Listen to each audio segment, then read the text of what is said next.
Duckling మరియు కడ్లింగ్ స్నేహం యొక్క పాఠం. ఒక అందమైన గ్రామం నది పక్కన ఉండేది.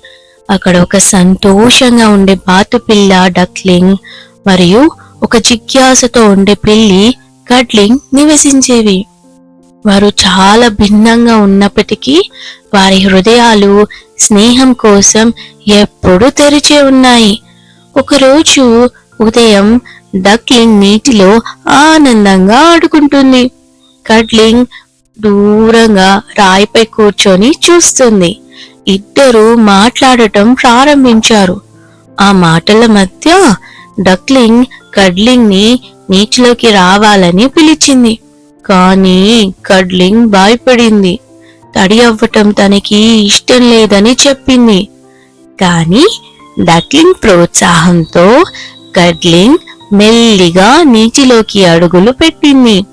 మొదట భయపడినప్పటికీ అది ఆనందంగా మారింది.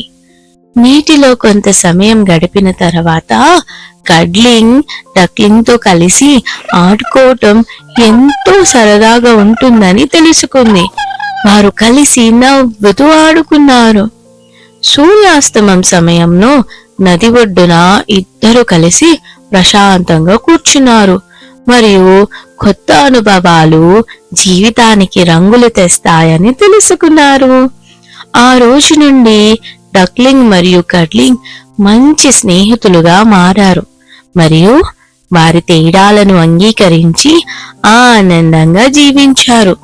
ఈ కథ యొక్క నీతి భిన్నతలను అంగీకరించడం ద్వారా నిజమైన స్నేహం ఏర్పడుతుంది.